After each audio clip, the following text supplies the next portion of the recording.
안녕하세요, 여러분.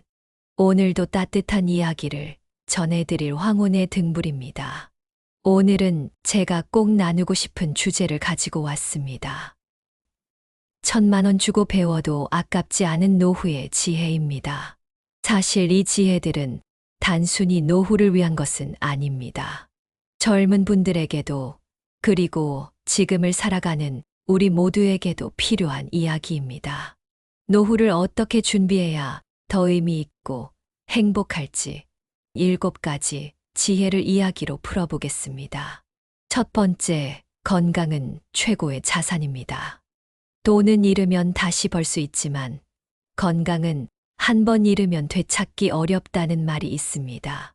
우리는 대부분 건강을 잃고 나서야 그 소중함을 깨닫습니다.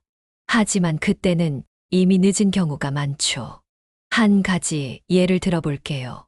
어떤 분은 젊었을 때 돈을 벌겠다는 생각으로 밤낮 없이 일만 하며 지냈습니다. 그렇게 몇십 년을 달려왔지만 은퇴 후에는 고혈압과 당뇨로 인해 하고 싶은 일도 하지 못하고 병원에 의지해야만 했죠. 반대로 또 다른 분은 일할 때도 하루 30분씩 산책하고 꾸준히 운동하며 자신의 몸을 챙겼습니다. 은퇴 후에도 건강을 유지하며 가족들과 여행을 다니고 좋아하는 취미 생활을 즐기고 계셨죠. 이 두 분의 차이는 무엇일까요? 바로 건강을 어떻게 관리했느냐입니다. 건강은 우리가 인생을 살아가는데 가장 중요한 기반입니다. 건강이 없으면 가족과 함께 보내는 시간도 꿈꿨던 노후 생활도 의미가 없습니다. 지금 내 몸을 위해 무엇을 하고 있나요? 매일 조금이라도 몸을 움직이세요. 집 앞을 산책하거나 계단을 오르내리는 작은 움직임도 괜찮습니다. 건강한 음식을 챙기고 충분히 쉬는 것부터 시작하세요. 건강은 누구도 대신해 줄 수 없습니다. 나중에라는 생각을 버리고 바로 지금부터 내 몸을 돌보는 일에 최선을 다하세요. 여러분이 투자한 시간과 노력은 나중에 건강한 몸으로 돌아올 것입니다. 여러분, 건강은 진정한 부입니다. 지금 당장 여러분의 몸과 마음을 위해 작은 변화라도 시작해 보세요. 건강한 삶이야말로 최고의 자산입니다. 두 번째, 배우는 것을 멈추지 마세요. 배우는 것은 뇌의 유산소 운동이다라는 말이 있습니다. 뇌과학자 존 레이티 존 레이테이는 새로운 것을 배우는 과정이 나이와 상관없이 뇌를 자극하고 삶에 활력을 준다고 말했습니다. 특히 나이가 들수록 배움은 뇌의 건강을 유지하는 데 필수적이라고 하죠. 예를 들어 볼게요. 악기를 배운다거나 외국어를 공부하는 것처럼 뭔가 새로운 것을 시작하면 뇌 안에서 새로운 연결이 만들어진다고 합니다. 이 연결은 단순히 지식을 쌓는 것 이상의 효과를 주는데요.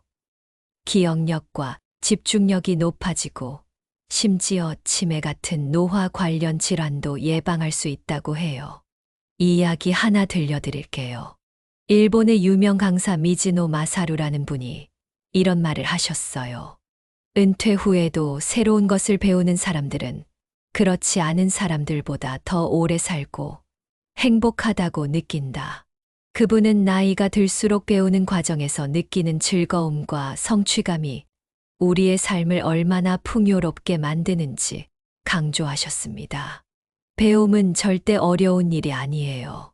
저는 주변에서 그림 그리기를 시작한 분을 본 적이 있는데 처음에는 내가 이걸 할 수 있을까 하고 주저하시더니 첫 그림을 완성하고 나서 뿌듯한 마음에 눈물을 흘리시더라고요. 그 순간을 계기로 매주 복지관에서 그림을 그리고 나중에는 작은 전시회까지 열게 됐습니다. 여러분도 그런 설렘을 느껴보셨으면 좋겠어요. 악기나 그림, 외국어 같은 새로운 것을 배우는 건 물론이고 요리나 글쓰기처럼 소소한 배움도 괜찮아요.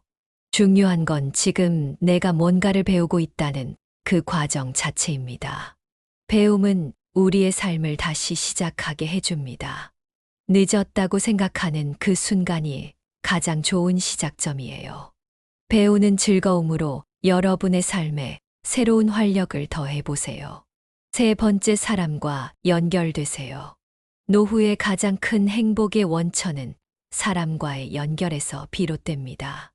많은 연구에서 사회적 관계가 깊을수록 노년기의 행복과 건강 수준이 높다고 이야기합니다. 우리가 함께 웃고 대화하고 소통하는 시간은 단순히 외로움을 해소하는 것을 넘어 삶을 풍요롭게 만들어줍니다. 한 분의 이야기를 들려드릴게요. 이 어르신은 은퇴 후 고향으로 내려가 조용히 지내는 것을 꿈꿨습니다. 처음에는 고즈넉한 시골 생활이 평화롭게 느껴졌지만 시간이 지날수록 혼자 있는 날이 많아졌고 점점 우울함이 찾아왔다고 합니다. 혼자 밥을 먹고 혼자 텔레비전을 보며 하루를 보냈던 그날들. 그분은 이렇게 말씀하셨어요. 그 시간이 마치 내 삶이 멈춘 것 같았어요. 분명히 살아가고 있는데도 내가 살아있다는 느낌이 들지 않았죠. 그러다 마을 주민센터에서 운영하는 요리 강좌에 참여하게 되셨습니다. 처음엔 사람들과 대화하는 것이 어색했지만 이 시간이 지날수록 서로의 이야기를 나누고 작은 웃음을 주고받는 그 시간이 정말 소중해졌다고 해요. 같이 요리를 하며 이건 내가 어릴 때 먹던 방식이야 라며 추억을 나누기도 하고 다른 사람들의 인생 이야기를 들으며 공감하기도 했죠. 그분은 이런 말씀을 하셨습니다. 다른 사람과 함께하는 이 시간이 나를 다시 살아있게 만들어줬어요. 나 혼자가 아니라는 걸 알았을 때 세상이 조금 더 밝아 보였죠. 사람과의 연결은 우리가 느낄 수 있는 가장 큰 행복의 원천 중 하나입니다. 나이가 들수록 이런 관계를 만드는 일이 어렵게 느껴질 수 있지만 사실은 아주 작은 시작으로도 충분합니다. 가까운 곳에서부터 시작해 보세요.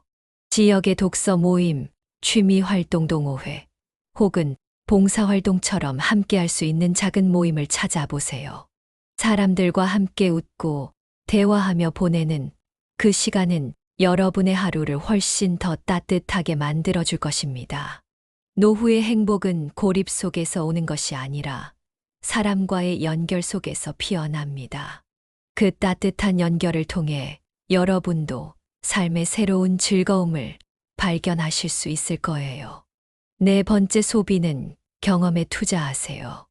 노후의 가장 큰 즐거움 중 하나는 바로 여행입니다.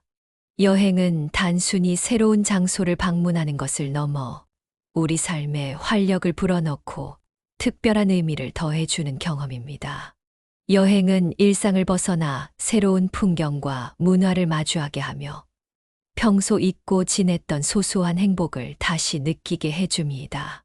맑은 공기를 마시고 새로운 음식을 맛보며 자연의 아름다움을 느끼는 그 순간들이 우리 마음을 풍요롭게 만듭니다. 또한 여행은 사람과의 연결을 깊게 만들어줍니다. 함께 떠난 가족이나 친구와 나눈 대화와 추억은 평생 동안 따뜻한 기억으로 남습니다. 물건은 시간이 지나면 가치를 잃지만 여행의 추억과 경험은 우리 삶 속에 오래도록 남아 인생을 더 풍요롭게 합니다. 가까운 곳이라도 좋습니다. 여행을 통해 새로운 풍경과 사람을 만나고 나 자신을 다시 발견해 보세요. 그 경험이야말로 진정한 삶의 자산이 될 것입니다. 다섯 번째, 나만의 시간을 가지세요. 노후에는 다른 사람들과의 시간도 중요하지만 무엇보다 나 자신과 마주하는 시간이 필요합니다. 혼자만의 시간은 단순한 휴식을 넘어 내면을 돌아보고 삶의 방향을 정리할 수 있는 소중한 기회가 됩니다. 예를 들어 조용히 앉아 하루를 돌아보거나 좋아하는 음악을 들으며 마음을 쉬게 하는 시간이 필요합니다. 산책이나 글쓰기도 내면과 대화하는 좋은 방법입니다. 자연 속에서 걷다 보면 생각이 정리되고 마음이 한결 가벼워질 겁니다. 이런 시간은 우리가 단순히 시간을 흘려보내는 것이 아니라 내면을 단단히 세우는 기회가 됩니다.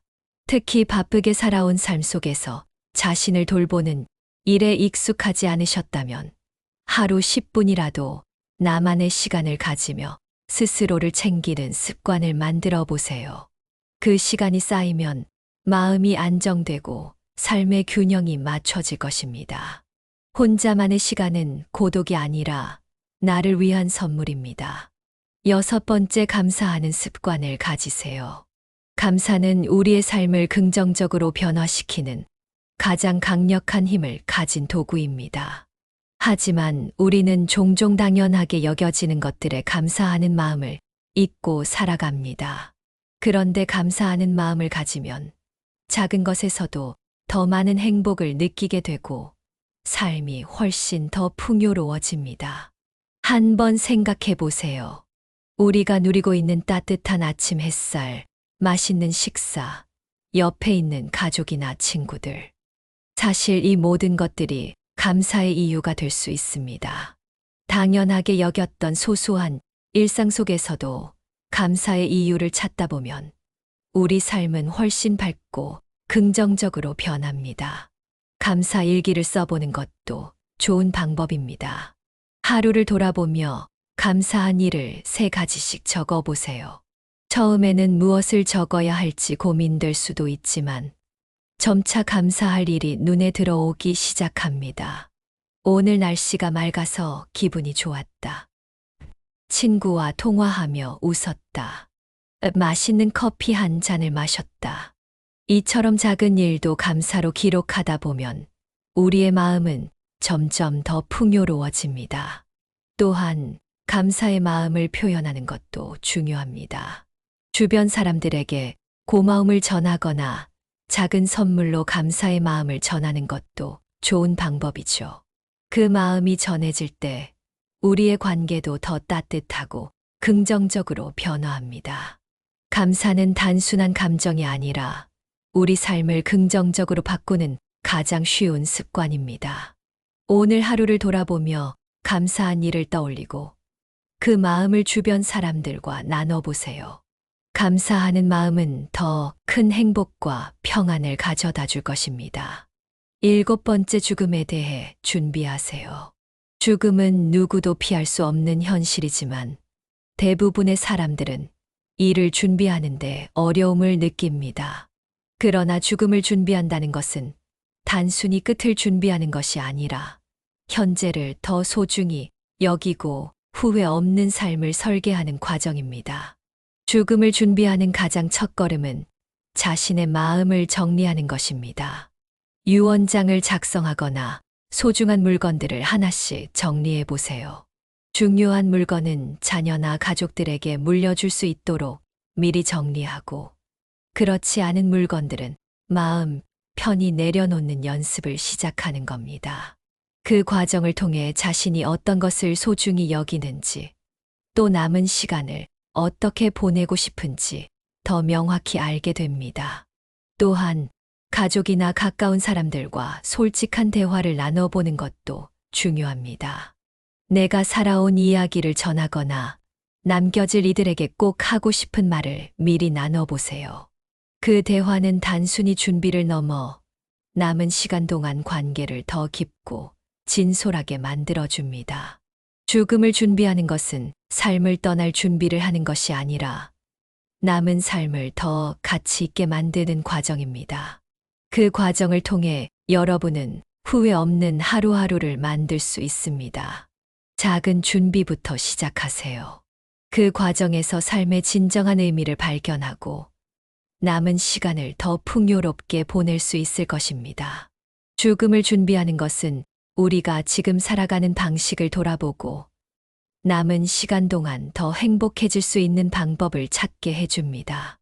이것은 단순히 끝이 아니라 새로운 시작을 만드는 중요한 과정입니다. 오늘은 노후를 더 행복하게 만드는 7가지 지혜를 이야기해 보았습니다. 이 지혜들은 단순히 노년기에만 필요한 것이 아니라 우리 모두가 지금부터 실천할 수 있는 깨달음입니다. 오늘 이야기들이 여러분에게 작은 변화와 영감을 줄 수 있기를 바랍니다. 좋아요와 구독은 더 좋은 이야기를 준비하는데 큰 힘이 됩니다. 여러분의 생각과 경험도 댓글로 나눠주세요. 그럼 오늘도 따뜻하고 행복한 하루 보내세요. 감사합니다.